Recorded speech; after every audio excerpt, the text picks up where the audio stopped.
Michael, on vient juste de faire la visite de Garage à Riyad. 2 bâtiments, différents étages, un endroit magnifique pour travailler. Est-ce que tu peux nous dire ce que tu en as pensé?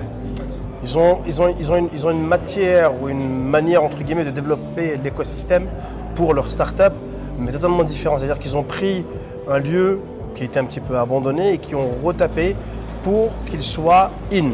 Et donc ils n'ont pas créé quelque chose, mais ils ont fait une continuité avec un endroit, un garage, un parking, et ils ont créé des petits blocs pour les startups. C'est totalement différent de ce que l'on peut voir dans les différents écosystèmes, notamment en Europe. Et ils sont aussi en train de se donner une image sur la valorisation de leurs startups, celles qui ont réussi, celles qui ont eu un impact dans l'écosystème ici saoudien ou même dans la partie GCC. Et ils sont fiers de mettre en avant les startups qui ont été licornes. Et elles sont toutes made in Arabie Saoudite, donc c'est une fierté aussi nationale. On va commencer le LEAP va commencer demain. Ça donne une vision internationale. Toi qui travailles beaucoup en Afrique, en Europe, aux US, quelles sont les différences que tu vois ou la direction dans laquelle The Garage et l'Arabie Saoudite semblent aller d'après toi? Ils ont, je pense, une base qui est totalement anglophone de par leur langue et ils se sont beaucoup rapprochés sur 2 écosystèmes, américain et anglais. On le voit, la manière d'aborder les sujets d'innovation, que ce soit les différents organismes publics sur ceux qui travaillent sur la cybersécurité, l'intelligence artificielle ou même les universités, ils ont un programme ou une vision totalement américaine et ils ont une base anglaise de par l'éducation. Et on voit comment est le fil conducteur entre les investisseurs, qui sont très abordables, les VC, les business angels, les startups. Et en fait, il y a vraiment un lieu où on peut développer sa solution ou son entreprise parce qu'on a cette attractivité avec les investisseurs. Chose que l'on n'a pas en Europe. Pour passer du temps avec un business angel ou un VC, on doit envoyer 15 000 mails, on doit aller aborder les différentes personnes et les gens. Et je m'excuse de le dire, ils sont très hautains, alors qu'ici ils sont très cool, ils sont très abordables et je pense que ça peut être un point positif pour l'écosystème saoudien et surtout sur cette région-là, qui est le Moyen-Orient et la partie du GCC. Et le GCC, le Moyen-Orient étant aussi un peu, alors évidemment on est sur un globe, mais au final aujourd'hui on a l'impression que le focus a switché vers le Moyen-Orient, l'Afrique, le continent africain d'un côté, l'Europe qui est pas très loin, mais l'Asie aussi.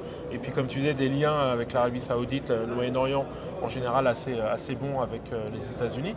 Du coup, est-ce que tu as l'impression que le monde arabe, si je peux mentionner ça comme ça, est en train d'éclore, notamment au niveau tech?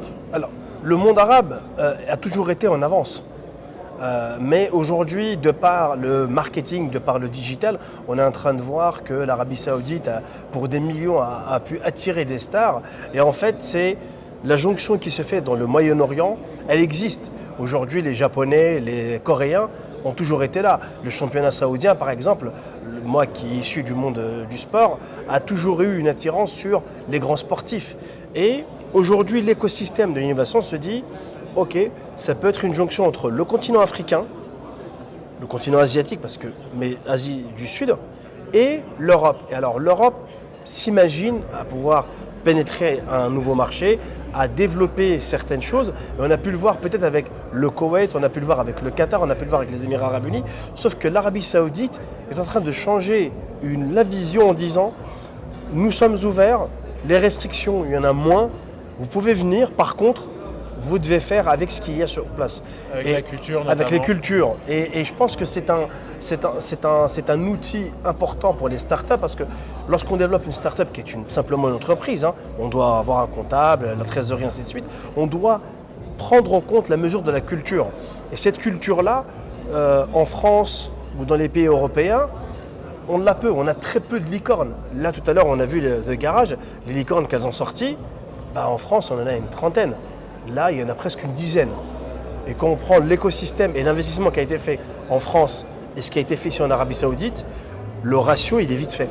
Donc je pense que l'Arabie Saoudite peut être une plateforme pour le pays, bien entendu, une espèce de multijonction entre l'Afrique, la partie donc de l'Asie de l'Ouest, parce que c'est le GCC, mais aussi il y a aussi la vision arabe parce que c'est un pays qui est quand même arabe, qui a cette...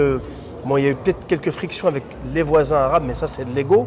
Et aujourd'hui, je pense que les Émirats arabes unis, je peux parler par exemple de Shorouk Partner, qui est à la base des Saoudiens, qui ont ouvert un fonds aux Émirats arabes unis, et ça crée des liens. Le Koweït également, le Qatar. Donc je pense qu'il y a cette jonction qui se fait, et on est à un terme d'un virage où les startups doivent, entre guillemets, casser ce carcan ou le fait de rester qu'en Europe, mais de voir un petit peu la transversalité qui se passe à l'étranger, notamment en Arabie Saoudite. Moi, je pense que d'ici quelques années, il va y avoir quand même une émulsion sur tout ce qui est green tech, blue tech et santé numérique sur place.